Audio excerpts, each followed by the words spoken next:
Right, so today on cricket.com, ladies and gentlemen, we say hello to a new face from down under. As you can see, you guys definitely know her. She's vocal on Twitter, she's very much active on Instagram, and we all remember this particular video, right, where she was hit by a certain leather ball doing reporting at Lord's. Yeah.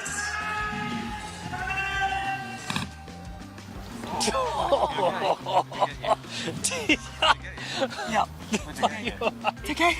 Her chuckle tells it all, but no, in all seriousness, I must admit, she is a sound sports journalist, a damn good presenter, and a brilliant writer, and she does commentary as well. She's pretty much been involved in the game that we all love for like close to 20 years now, with all the big names you can pretty much guess.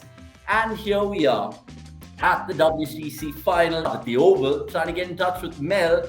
Mel, thank you so much for doing this with cricket.com. I don't know if that was a good introduction, but I'm guessing you'd give me a thumbs up. Well, some of that introduction was amazing.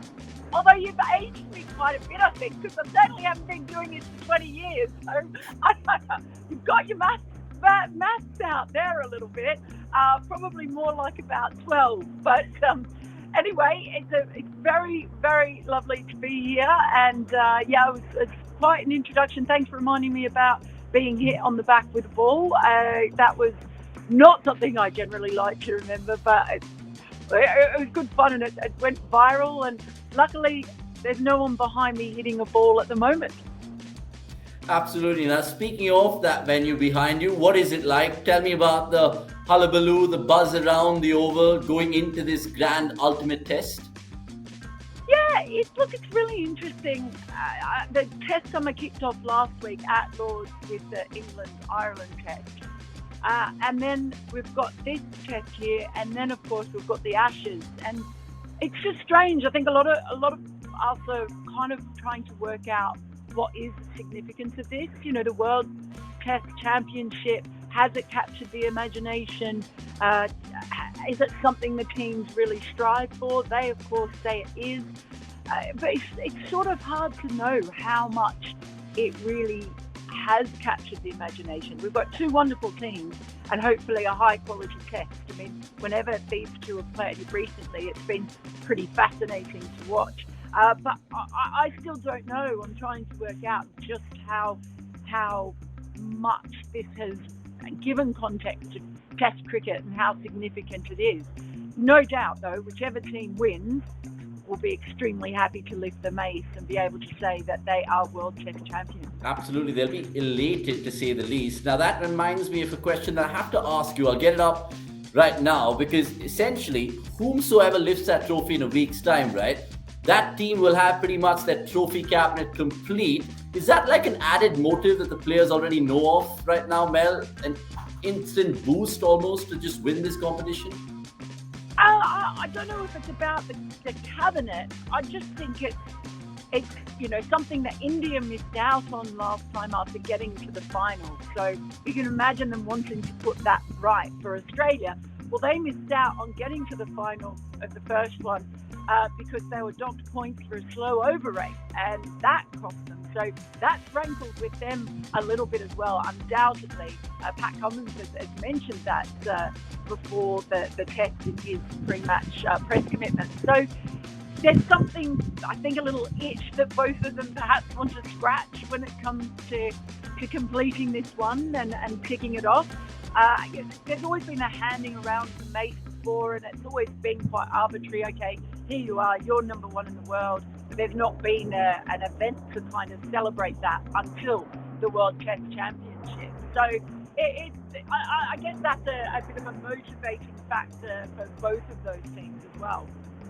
Yeah, some fascinating subplots, like you mentioned. Now, you've been, of course, lucky to get into those press conferences. You've seen the Rahul Dravid one, the Steve Smith one, but today we saw the Rohit Sharma and the Pat Cummins one. What can you tell us about today's press conferences? Surely a little bit more gossip from those two, I'm guessing. I don't know if there's any gossip. Obviously, the probably big talking points for either side, Pat Cummins indicating that Scott Boland is going to play. So with Josh Hazlewood ruled out until before the Ashes, probably just some caution around Josh Hazlewood as he continues his comeback from injury, and Michael Neser being drafted into the squad. But I think we all knew that Scott Boland was first cab off the rank in the fast bowling department, and he looked amazing here. These are the kind of conditions that you imagine will really, really suit Scott Boland, who still has, his average has ballooned out to 13 after going wicketless in his last test in India. So I think he could be an absolute key, a real handful in these conditions, which are a little bit unusual with an early test.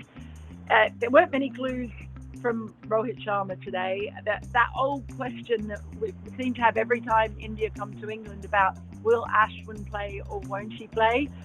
Will they just go with Ravindra Jadeja? What are they going to do? Are they going to play Shardul Thakur? So many questions around even which keeper they plump for in the end. So yeah, there's a lot of questions, I think, around the 11 that India will settle on tomorrow. And Rohit Sharma has said that they'll wait, as they always do. They're not usually one for giving anything away too early. I will definitely come to ask you your hunch in India's playing 11, because they always play their cards close to their chest. But having said that, you mentioned the conditions. I see the nice breeze blowing across your face, the sun behind you. I mean, there's never been a test match played at the Oval, is what the whole hue and cry is going on here.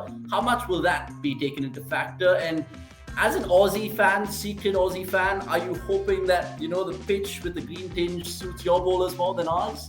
Hey, I'm stopping you there. I'm not a fan, and I'm not an Australian fan. I'm a journalist. And so, you're not going to get me sort of saying my bowlers or anything like that. That's definitely not how I look at this at all. I just want a really good match. But it's a bit of an unknown, obviously, without tests being played here in the county championship. I think particularly first innings have been a little bit low compared to average, the totals here. So that may be something. Also, I think every time I come here, people get excited because it looks quite green a couple of days out or even one day out, and then it dries out pretty quickly by the time you sort of get to first ball. So it's always hard to tell, and they'll have all their pitch reading experts out in full force to try and glean as much as they can. I do think it does suit perhaps Australia's fast bowling attack, probably especially without Bumrah here. That is such a huge loss to India, I think, in just that strike power and ability to make decisions into a batting order. So his absence, I think, is a real shame for India.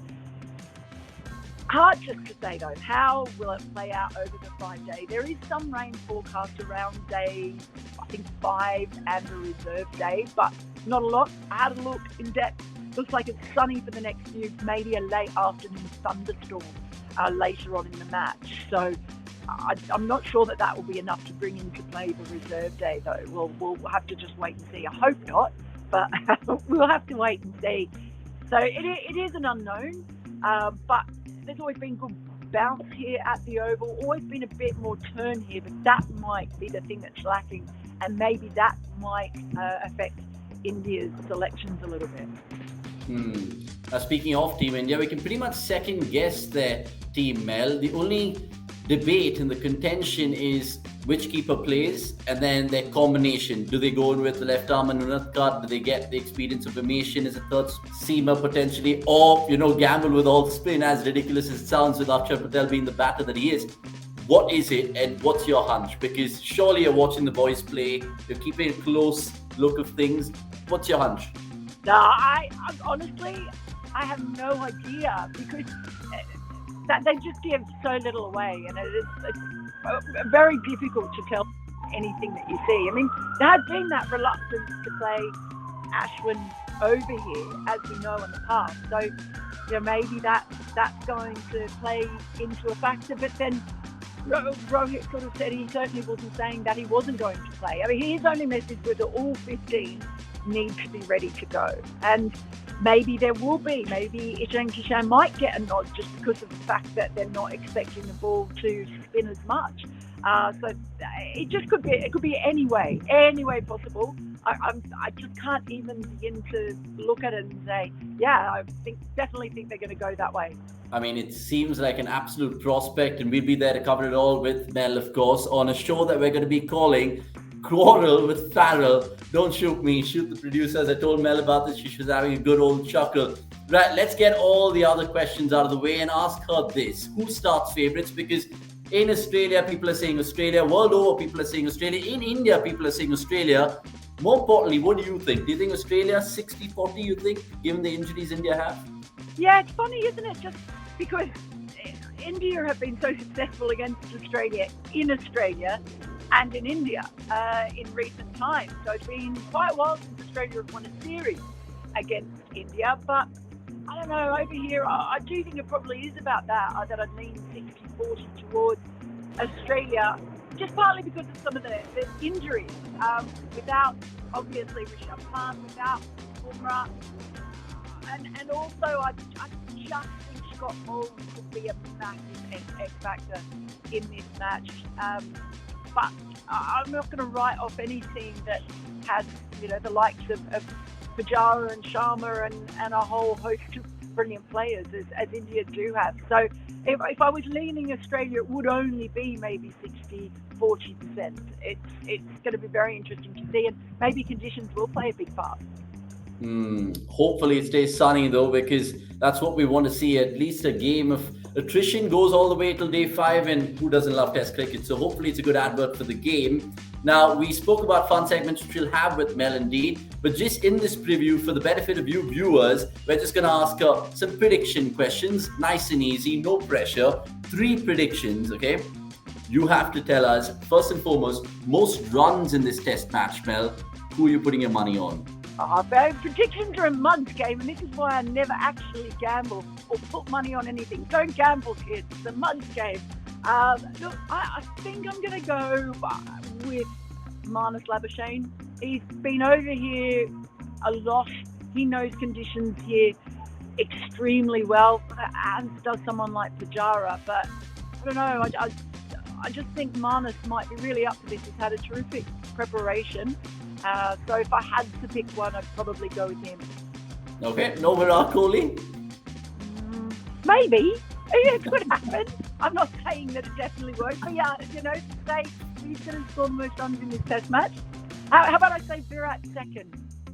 Fair enough. Look, I mean, as long as you say it, that's what the Indian viewers want, but just pulling your foot there early. And look, we've kind of bowled a couple of looseners to Mel, and she's played at it, but she's not out, so to speak. Second prediction then, most wickets in this Test, because you mentioned a plethora of bowlers who can get their act together and do it really well. Bolin comes to mind, Ashwin comes to mind, Siraj, there's so many. But if you had to, again, choose one, who would it be and why? Scott Boland.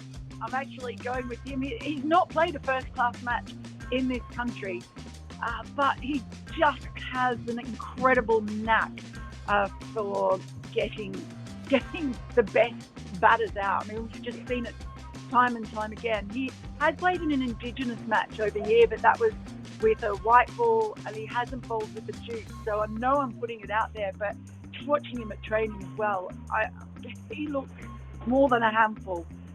It's been really difficult, I think, for players in the net.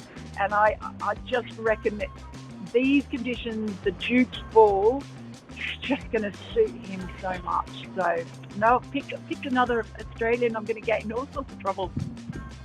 Fair enough. I mean, I was going through your Twitter and you were chuffed to bits when Boland got the nod after that Hazelwood news, but we'll leave that there. I saw that little thing, was it Bharat Sundaresan that you tweeted that you were ecstatic about Boland being in the 11, which is always good to know. I think about Michael Nose. Michael Neser coming into the squad, because we're big fans of Michael Neser and we want him to get the nod, but it's just, I don't think, even though he came in, we didn't expect that he would get in the 11. It's just, honestly, Scott Boland has blown everyone away since he came into the side at the MCG against England in that last Ashes series. And every time he's played since then, in conditions that suit him, he's just been a live wire, sometimes almost unplayable. Yeah, I mean, he's definitely going to be I mean, in the scheme of things, I obviously can't say in the playing 11, but he'll be there with his energy. Finally, who's winning this? I mean, are we going to see a drawn test? Are we going to see India, Australia? Are we just going to see cricket being the winner? But let's just not sit on the fence. So India, Australia, who is it? Or a draw? Well, I hope cricket is the winner. I always hope that. I hope cricket.com is a winner. Always. I'm leaning slightly towards Australia. Just because of India's injuries, just because of the conditions here, I think maybe just suiting Australia a little bit more, particularly at this time of year, if the oval isn't like the oval might normally be towards the end of the summer, and spin is a huge factor. I just think Australia is such a settled lineup as well. We basically know who the Australian 11 is, but with India, it's still all of these questions, and I think sometimes having a really settled side too can really help. So they're embarking on a big summer over here, probably one that will define Pat Cummins as a captain.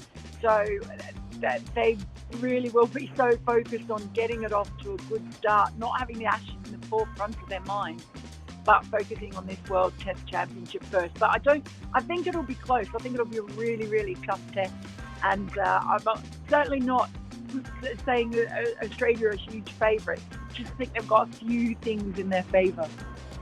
Okay, let's see how it all trickles out. Of course, at the Oval, it's going to be fascinating. Mel and me will be picking the bones out of each day's play, and it'll be, of course, telecast on the following morning on cricket.com. So jump on that and press the subscribe button, of course, the bell icon too. Right, we're done and dusted right now. Mel, thank you so much for your time. It's an absolute pleasure to chat with you, and the audio was completely fine. So hopefully that as well, fingers crossed, sets us through.